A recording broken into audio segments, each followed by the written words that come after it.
Dare great things for Christ.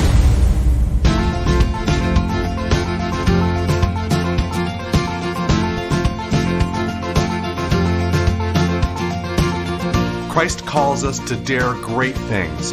In the marketplace, as well as in the mission field, there has never been a time like the present for the spirit of the Catholic entrepreneur. Now is the time for men and women of great courage and great vision to engage our church and our culture. Now is the time to dare great things. And here is your host as we dare great things, Father Nathan Cromley, the president and founder of the St. John Institute. Leaders want success. In fact, our people count on us to provide success. That's why it's important to know where we can fail. Being able to identify the pitfalls along our road is sometimes as important as knowing where we're going. In this series of 5 talks, we examine the 5 pitfalls that plague leaders and hinder our ability to succeed. The first among these 5 is fatalism, and I'm so looking forward to breaking it down and opening it to Christ's hope in your lives. I'm really excited about the opportunity to work with you today and to really go deeper into our understanding of what makes us succeed as leaders. And that's what might surprise you, because you said, well, this actually is a course we're taking here in order to understand how we could fail. How is it that understanding how we can fail actually could lead us to success? And I would just laugh, because obviously anybody who's been in a position of leadership understands that failure is real, and that failure is often the best way to success. In other words, we can sometimes fail our way into success by discovering as we go along the way not to do things, right? And yet we might not have the luxury of being able to do that. In some of our positions, failure is not an option.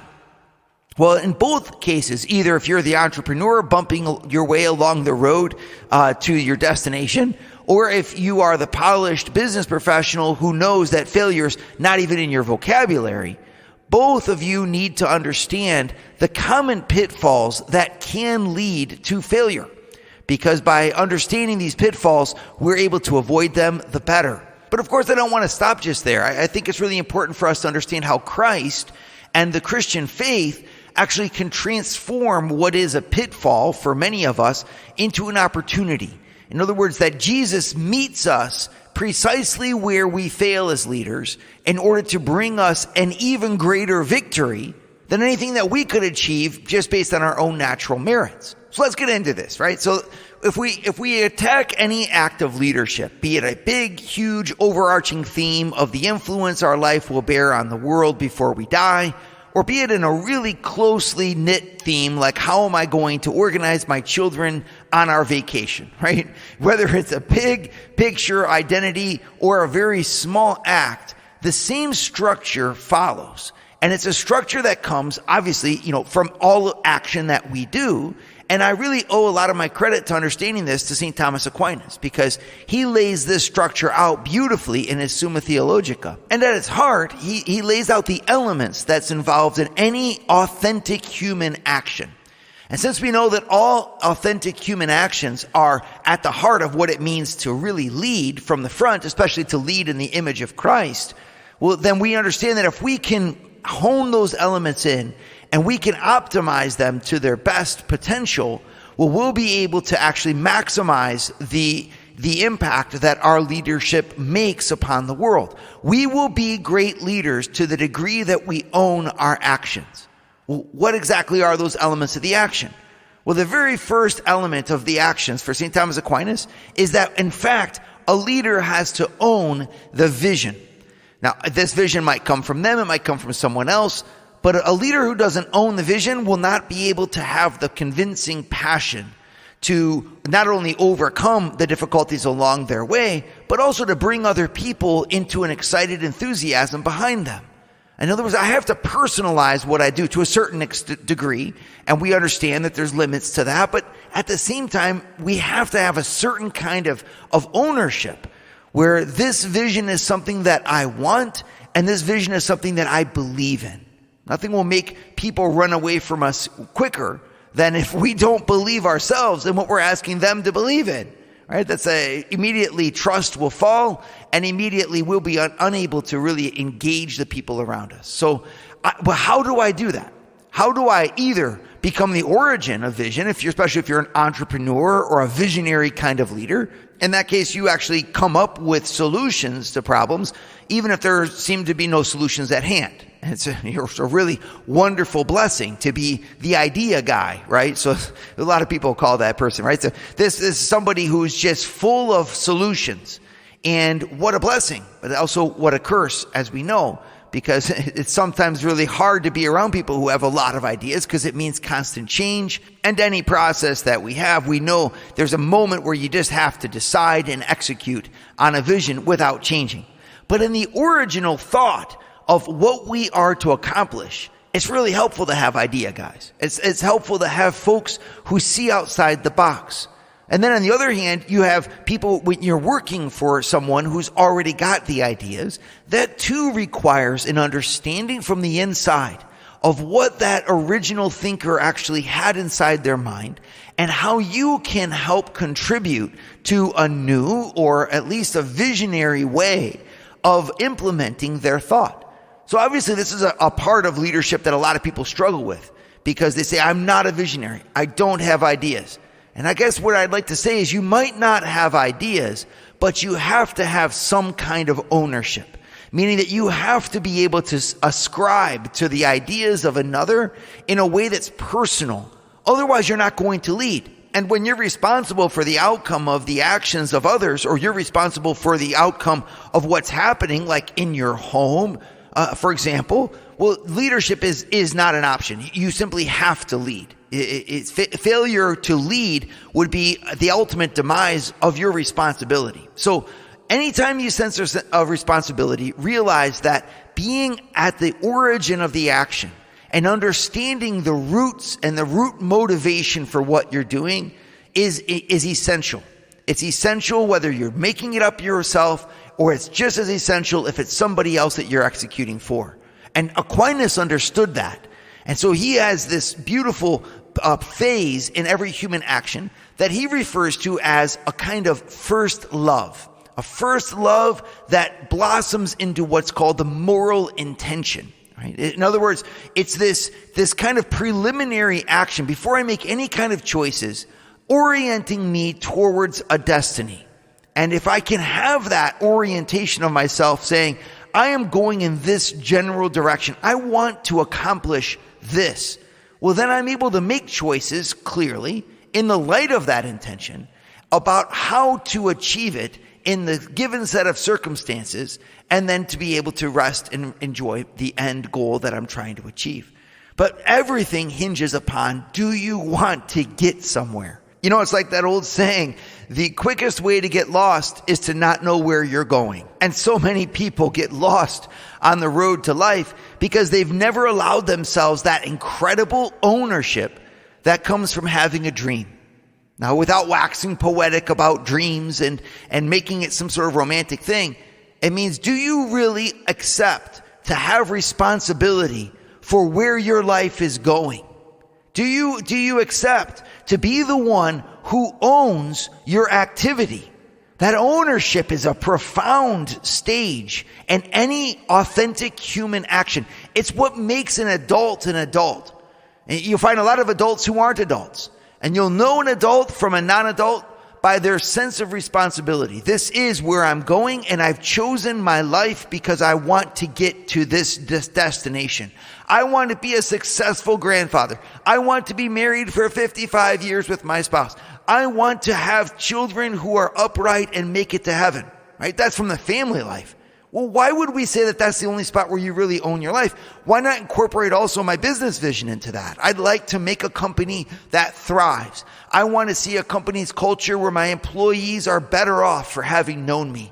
I want to see a place where we can harmonize all the different elements of our society into one beautiful, harmonious family, and where divisions are actually healed over. Why? Because I'm the owner of this company. I want to see God glorified by incredible products and services that we get to render in order to make our world and our community better.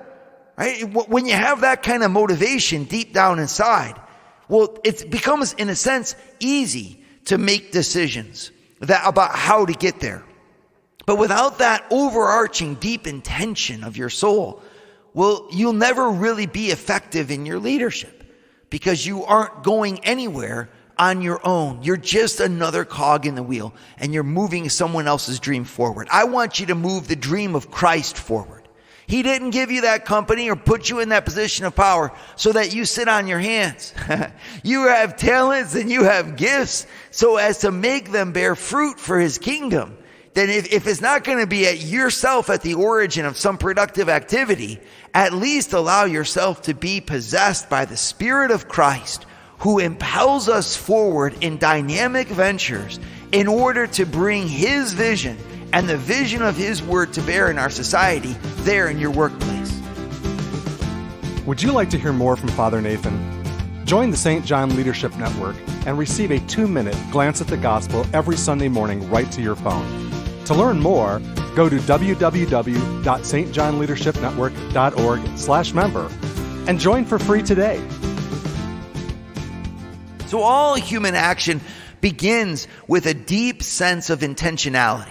An understanding, in other words, that I am owning from the inside the value of what we're doing. And that allows us to understand why we fail, right? There are many places why leaders fail. There's many pitfalls inside of the human heart that can undo the power of a leader's influence in the world. And one of the very first ones and most important ones to look at is the pitfall called fatalism. Right? So if you look at the etymology of the word fatalism, it comes from the Latin word fatum, right? Or fata, which is the plural for fatum, which is literally coming also from the Greek, a dictate of the gods. Right? So the understanding of the Greeks was that there are certain things in your life that you simply cannot avoid. They are your fate. They are the decree of the divinity about your life, and fate is inescapable. The power of the gods over the top of you is stronger than the spirit that's within you, and you have to only follow out the inexorable decree of some God figures in your life.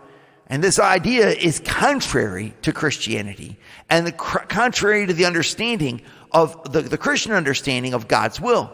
Obviously, Almighty God is stronger than we are. Obviously, God has a will that understands all things and sees all things far in advance. And obviously, God's will is foreordained for us. But that does not mean, and this is the mystery, that we are not free. And so instead of saying there is a fate that is ruling my life, and no matter what I do, I cannot escape my fate, we have the beauty in Christianity to say, God has foreseen what I will freely do by his grace and in his grace. And there's the mystery. But he has foreseen what I will freely do. And he has foreordained to work all things, including the freedom of his creatures, together for his good. Now, obviously, there's all kinds of theology there, and there's all kinds of deep discussions to be had.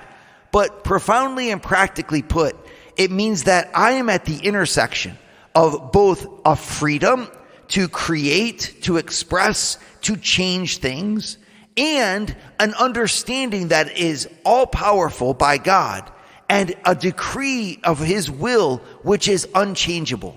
And those two things come together in an incredible and yet mysterious harmony inside of me. That means that actually what I need to do is let God be God and let his will work itself out. But I have to own my freedom. And I have to own the responsibility of what I'm doing. And I would even put it this way. I get to own my freedom. I get to own the possibility that I have to make this world better in a way that comes from within me. In a way that I can lean in on God, ask his guidance for, and then effectuate with joy and with innovation. So when I see the poor going without bread, I don't say this is your fate. I say it's up to me to try to solve that problem. When I see family life disintegrating, I don't say it's just my fate, or this is simply God's will. I say that God is going to hold me to an account for what I did or what I did not do for the least of his brethren. And so if God's put me inside of a business and he's asked me to make that business flourish, and I'm putting my talents at the service of this mission of this corporation, it's so that as I deploy my talents behind the mission of this corporation, I'm convinced that by so doing, I'm going to be making an impact that betters the lives of people through the products and services that we render, and that I'm going to be doing it in a way that glorifies him. And if that's not the case, then you need to change your profession, because you need to own and believe in what you're doing. And sometimes that's very hard because what you're doing seems such a distant thing from the good that you really would like to do. And yet remember to hold the dignity of all human labor up high. Everything that we do for our brothers or sisters in the world, we do in the name of God, because our world is a complex place, and sometimes we need things done. And sometimes the things that get done are just maybe far from the spiritual, but that does not mean that they are far from value. So that being said, where does that leave us? And I'd say it leaves us with a challenge. How do I uncover my heart's ability to really seize upon what I'm doing, seize upon its value, and make it a part of my gift of myself back to my God, and my gift of myself to my fellow human beings? How is it that I can do that? And when we look deep inside, when you look at Aquinas' analysis of that particular aspect of our human behavior, and try to say, well, what gets in the way of that process? The first fact is that obviously for many of us, it's a real challenge. I have no vision. I have no real profound motivation. I don't know what I'm doing. I'm simply going through my life, right? We hear this all the time. I just come in, I check, I punch the card in the morning, I punch out in the evening, and during that time, I've simply sold my life as a kind of slave to the company. People have this mentality. It's a sad mentality, but I can understand it. I mean, some of our jobs are just really, really hard. I remember in my own life when I was a chicken egg gatherer, and I have a lot of respect for anybody in that profession. So if any of you are chicken egg gatherers, hats off to you, because that is one hard job. And I remember just how difficult it was. And one day we would gather 10,000 eggs, and we would just go along pushing this little cart and gathering eggs and putting them in this sweltering hot chicken coop.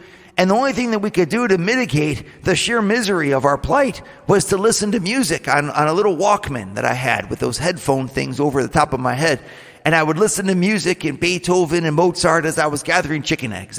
That's how I survived an otherwise very difficult job. Well, you could say, well, goodness, how is it that you can own that job and it's really hard. I can understand that. The easiest way to get through was simply to check out and to allow yourself to say, well, I hope my paycheck is worth it. But is that really the ideal? Is that how we really want to live? No. So let's focus for a second on a happier vision.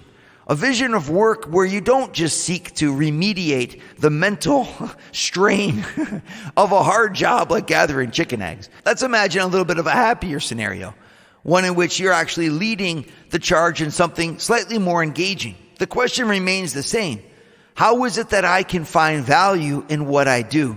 And the answer might be surprising. It's not necessarily from the outside. It actually comes from the inside.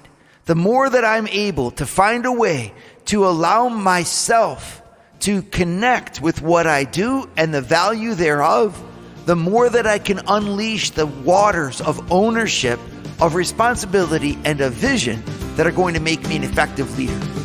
Would you like to start your Thursday mornings with a scriptural leadership lesson? Join the St. John Leadership Network, where Father Nathan hosts a 30-minute call at 6:30 a.m. in all 4 U.S. time zones. To learn more, go to www.stjohnleadershipnetwork.org/member and join for free today. So leadership begins where the human action begins, right? Where my own activity is deeply rooted in my identity. And when you look through the stages of that, the very first moment where that happens is what Aquinas calls the formation of the moral intention. In other words, my ability to say, this is what I'm going to orient myself towards achieving, right?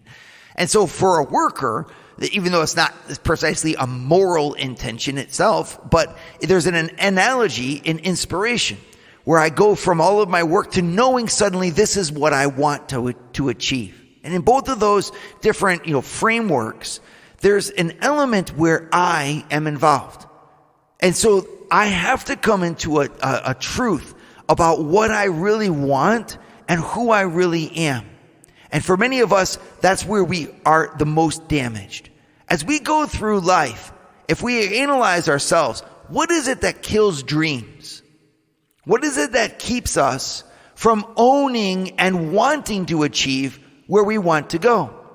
If we really look at it, I think that many of us suffer from either rejection or abuse in some forms, in some sad cases, or a preference that's been given to others, which deflates our ego, deflates our sense of self, deflates even our ability to really esteem our talents. I mean, if you came from an environment where you were always put down and where you weren't given the capacities necessarily to achieve your own dreams and visions, or where your own desires weren't always upheld or encouraged as being something that was innately good, it's going to be really hard for you to come to a preference where you say, this is where I want my life to go. And that's just a fact, right? But it has three unfortunate side effects. The number one is despair. And boy, do we ever see that. When you give in to fatalism, you give in to fatalism oftentimes by becoming desperate, meaning almost declaring that the enemy has won. The enemy has won and life is going to be miserable thereafter. You can see this in many television characters, for example, which kind of epitomize this. The drama of human existence when evil, or if it's not evil, at least when failure has become an inevitable option, we sit down on the side of the curb and we begin to cry. A little bit like Eeyore from Winnie the Pooh. We mope around because life is such, and it's a bad thing. It shouldn't be happening in our lifetime. These things shouldn't be happening to our kids. Our world is not the way it should be. Oh, we got a new manager at work, and because of that, everything's going to change, and now life is going to be miserable. Right? It's the voice of despair. Second option a lot of people come into is apathy, meaning that the only way I can really cope with the inevitable of pain in my workspace environment, one way or the other, or strain and undue consequences, is by turning it off. An apathetic person is someone who is no longer leading because they say it doesn't do any good anyway. And all of us can understand just how toxic that can be for our employees if we create an environment where they don't feel like they should speak up or should give their ideas, or where they even feel like they should not even apply themselves because it doesn't make any difference, right? To care for your people means to create an atmosphere where apathy is extinguished because people actually do care. They care because you do, and they make an impact because you want them to. Well, that means that deep down inside, you also have to look, where am I apathetic about my own job?